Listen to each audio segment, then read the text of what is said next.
নমস্কার, আপনারা নিশ্চয় সুস্থ আছেন, ভালো আছেন। টিডিএস রিফান্ড সম্পর্কিত একটা নতুন আপডেট আসছে। কি আপডেট সেটা জেনে নেওয়া যাক।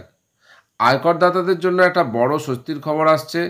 Tax deducted at source TDS refund দাবি করার জন্য আর দীর্ঘ এবং জটিল আয়কর রিটার্ন আইটিআর ফাইল করার প্রয়োজন নাও হতে পারে। সরকার এই প্রক্রিয়াটিকে সহজ করার জন্য একটি নতুন নিয়ম আনার প্রস্তুতি নিচ্ছে, যা বিশেষ করে ছোট করদাতাদের জন্য একটি বড় সুবিধা হবে। নতুন নিয়মটি কি?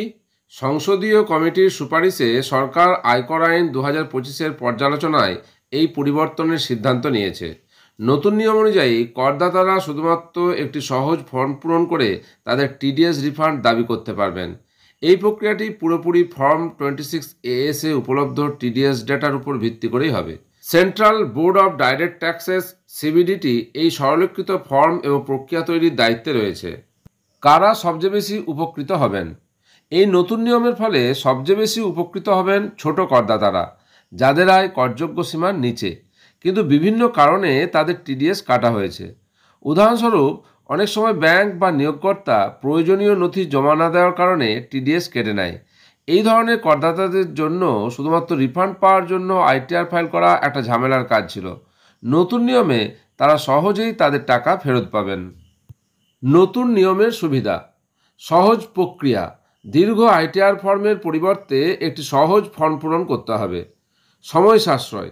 আইটিআর ফাইলিংয়ের জটিল প্রক্রিয়া থেকে মুক্তি মিলবে, যা সময় বাঁচাবে। ঝামেলা মুক্তি। ছোট করদাতাদের জন্য টিডিএস রিফান্ড পাওয়া অনেক বেশি সুবিধাজনক হবে। দ্রুত রিফান্ড। প্রক্রিয়া সহজ হওয়ায় রিফান্ড পেতেও কম সময় লাগবে বলে আশা করা হচ্ছে। কবে থেকে এই নিয়ম চালু হতে পারে? যদিও সরকার এই প্রস্তাবে সম্মতি দিয়েছে, তবে এটি এখনও বাস্তবায়নের পর্যায়ে রয়েছে। সিবিডিটি নতুন ফর্ম এবং এর সাথে সম্পর্কিত প্রক্রিয়া তৈরি করার পরেই এটি কার্যকর হবে। আশা করা হচ্ছে যে আয়কর বিল 2025-এর অংশ হিসাবে এই পরিবর্তনটি আনা হবে এবং আগামী অর্থবর্ষ থেকে এটি চালু হতে পারে। এই নতুন নিয়মটি করদাতাদের জন্য একটা বড় পদক্ষেপ এবং এটি ইজ অফ ডুইং বিজনেস এবং কর ব্যবস্থার সরলীকরণের দিকে সরকারের একটি গুরুত্বপূর্ণ প্রচেষ্টা।